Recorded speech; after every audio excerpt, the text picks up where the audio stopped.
All right, Greg, we're back for our third and final segment of this week's show. We're going to talk Charlotte Hornets and why I believe they are going to finish this NBA season with the worst record in basketball. Here, I'm going to give you like 15 reasons. Terry Rozier, Devontae Graham, Nicholas Batum, Malik Monk, Dwayne Bacon, P.J. Washington, Michael Kidd Gilchrist, Cody Martin, Miles Bridges, Marvin Williams, Cody Zeller, Willie Hernan-Gomez, and Bismack Biyombo. The Charlotte Hornets roster is horrible.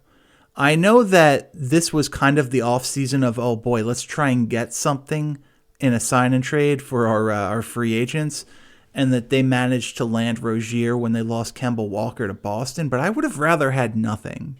Genuinely. I think Rozier is a team killer with the contract he's got. I hate him as a point guard. If you're telling me Rozier's your backup point guard and he's going to score off the bench, fine. But a starting point guard who's basically going to have free reign to shoot as much as he wants, that is a recipe for a disaster. And it's going to be short-lived because this draft looks to be very point guard heavy. You know, Batum used to be a really nice player, but now he's old. He doesn't move as well defensively. He's just not as efficient.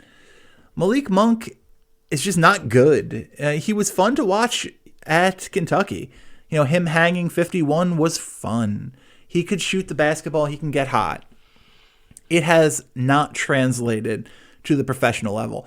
And, you know, I watched that Hornets-Sixers game, and I remember, at least I think it was the Sixers. I have completely block out every preseason game immediately after it happens. But I watched a Hornets game. Let's just put it like that.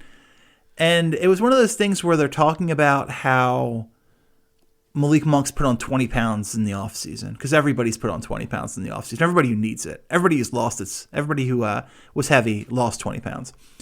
Doesn't look any bigger to me. And when you're 6'3", 20 pounds of muscle is a significant amount. I don't see it. He is shot poorly at the pro level. I don't get what Malik Monk does for you. They really seem to like Dwayne Bacon.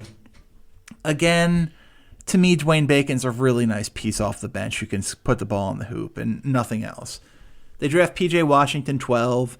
You know, Washington's a glue guy. He's going to help. He's going to defend. He's a good passer for a big guy. He's fine, but he's not, you don't get excited about P.J. Washington, and you don't get excited about P.J. Washington as small forward. Kidd Gilchrist is beyond confusing. Kidd Gilchrist has been relegated to playing in the third and fourth quarters of preseason games for the Hornets. They think that little of him. I know they like the Martin brothers. I forgot to mention Caleb Martin, who's not on the Roto World depth chart I'm looking at. Miles Bridges is reason for excitement for Charlotte, but he's the only reason for excitement. I like what he brings. He's an athlete who can shoot the ball. That jump shot has gotten considerably better. It's more consistent. He plays defense. He can make highlight plays. But he's a 6'6" power forward without super long arms. You know, Marvin Williams is what Marvin Williams is at this point. He's a stretch four who's not going to do much else. Cody Zeller is what Cody Zeller is at this point. He's an adequate at best center. Hernan-Gomez can score a little but do nothing else, and Bismack Biyombo can rebound a little and do nothing else. This team is terrible, in the words of Charles Barkley. They're not great. I mean, that's certainly a contender for worst team in the league, and there's no doubt about it. But there are a couple other teams that aren't exactly, brimming with confidence as the season opens up. One of them being the Memphis Grizzlies, obviously getting rid of both Marc Gasol and Mike Conley, sort of, refreshing that roster. Not the best looking roster in the world. It'll be interesting what they can do with Brandon Clark. Iguodala, who will never play for them. No. You have Josh Jackson, who is, as you admitted last week, terrible. And probably playing in the G League this year. Yeah, exactly. John Morant's going to be fun, but this feels like a team that is destined for the lottery and the top 5 of that lottery yet again. Another fun team, the New York Knicks. Not great, Chris. Not great at all. They're weird. They're too talented to be the worst team in basketball. They are interesting. Don't get me wrong.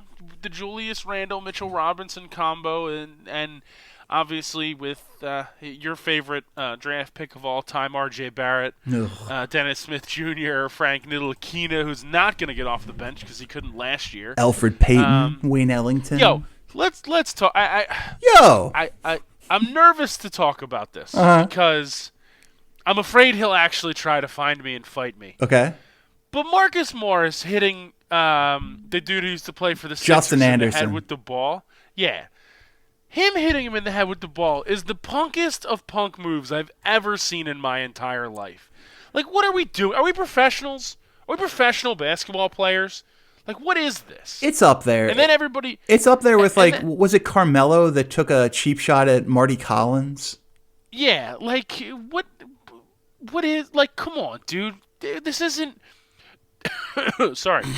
Dying. That's how upset you get about this. Yeah, this isn't some, weird pickup game. It's not, a men's league. Like, dude, you're in the NBA. Like, it's not that... First of all, not that serious. You're all millionaire. Everybody on the court right there is millionaires. Mm-hmm. Like, this is dumb. And then seeing people on the internet laughing at, that's just Marcus Morris. Marcus Morris is the biggest punk in the NBA. All the stuff that he did with the Celtics when it came to the Sixers and the rivalry and all that stuff, I'm so tired of it. I'm honestly tired of the Marcus Morris act. Well, now, and the whole thing with San Antonio. Don't forget he agrees to sign with San Antonio, and then he's like, nah, I'm good. Yeah. I will be entering witness protection mainly because I'm afraid that he's going to find me and come to my front door and beat me up. But Marcus, I can get you that address.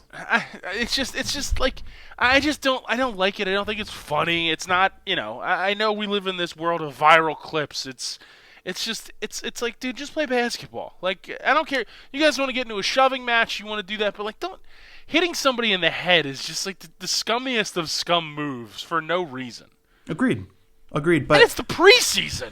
Like, what are we doing? Well, they're setting a tone, Greg. They're not going to be taken lightly.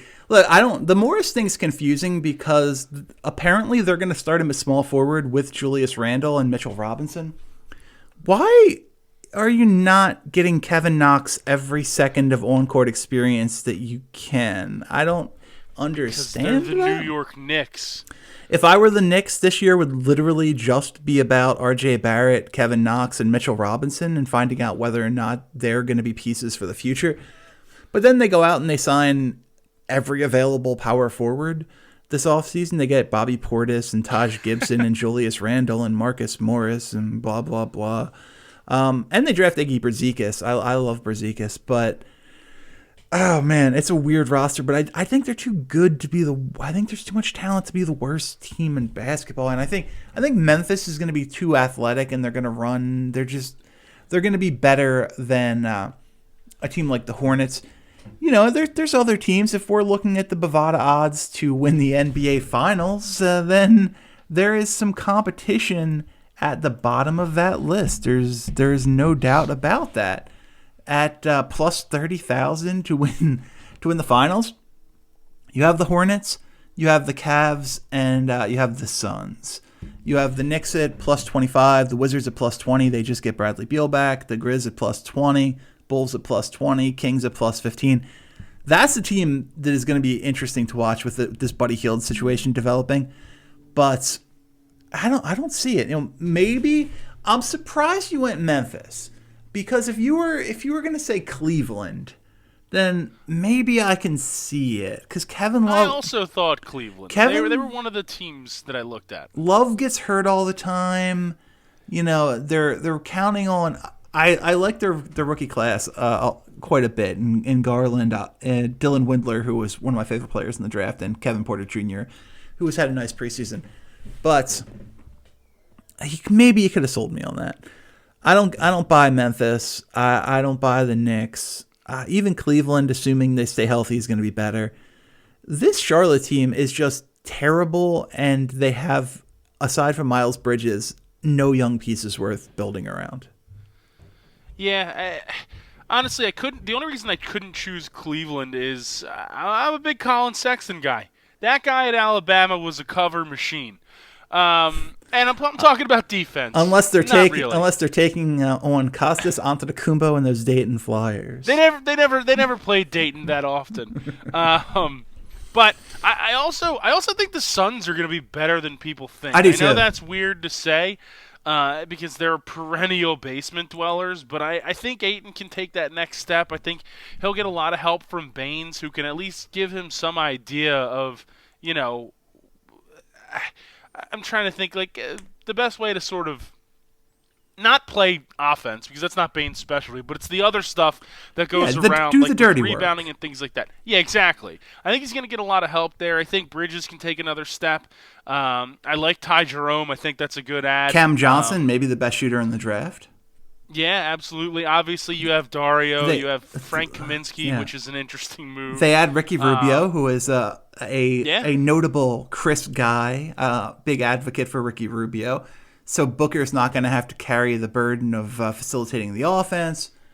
I agree with you. I don't think this Suns team is that bad, and I really don't. Yeah, I think that they're going to actually surprise some people. Obviously, I don't think they're going to make the playoffs in a loaded Western Conference, but they're certainly not going to be a team that's just in the toilet as soon as we tip off next week. Yeah, if they could add a high level 4. Then they're really, really interesting. But Frank Kaminsky. Yeah, not the name I was thinking of. But, and when you talk about Memphis, I think Memphis is in the weirdest position when it comes to the draft next year. And thank God Sam Hinkie came along when he did and took advantage of that system when he did and how he did. Because, first of all, I don't want to be a bad team with these flattened odds. But more importantly, I'm looking at a draft class, and a lot's going to change because the season hasn't actually started yet. But it is center and point guard heavy. And center really only because of Wiseman at the top. But in the point guards, you have Anthony Edwards and Cole Anthony and R.J. Hampton and LaMelo Ball, who I weirdly like a lot. And Nico Manning at Arizona and the foreign kids. Theo Maledon, Killian Hayes, and I guess we're counting R.J. Hampton as a foreign kid, though he's looked abysmal against NBA competition, but that's fair. He probably should. I don't know what they do because your best two players are a big guy and a point guard, so it's going to be tough for Memphis. Yeah, it's not great. I mean, the Grizzlies had to get rid of who they got rid of, but they didn't get enough back in the situations that they did. Well, they were dumps. Yeah. Well, there's a way to dump, and then there's a way to take some sort of advantage of it. And I don't necessarily think they did that. I also just struggle with their roster. I don't see how this team is going to be any good. I know they have athleticism. I get that, and I know Jaren Jackson looked good last year, but there's a lot that is left to be desired with this roster. For me, it's about youth and athleticism with them, and youth and athleticism can be enough to not be the worst. I really like John Moran. I really like Jaren Jackson Jr. Kyle Anderson was a sneaky, solid pickup for them. He's going to be, bringing an adult ball handler to the team. Valanciunas is solid at center. That's a fine roster. I just think that Terry Rozier is going to ineffectively chuck the Hornets to the number 1 pick in the draft. It's a very real possibility. Let's end the show there. I also think you hold a little bit of disdain for Terry Rozier because he tried to piece up Embiid in a playoff series. Oh, I just think he's a punk who got way too much credit for not even being good in that postseason. Look, I know that the Sixers failed that year, Chris. They failed that year. They failed last year, and they'll probably fail again this year because we have high hopes. Well, we'll find out on Wednesday when the Sixers play the Celtics in the season opener. Is it Wednesday or Thursday? I don't know. Next week, just win, baby. Next week when the Sixers play the Celtics in the season opener, it's going to be fun. But I get the hype for Tatum in that postseason. But Rozier shot 39% that year. And, what? He's never shot 40% from the field in a season in the NBA. Never. He's just not good. He's just not good. But he has attitude, Chris. What don't you understand? Fair enough. Attitude wins it. I'm going to concede my first loss. That's going to be the show for this week. For Greg Crone, I'm Chris Forwardell. Thanks for listening, and we'll see you back here next time.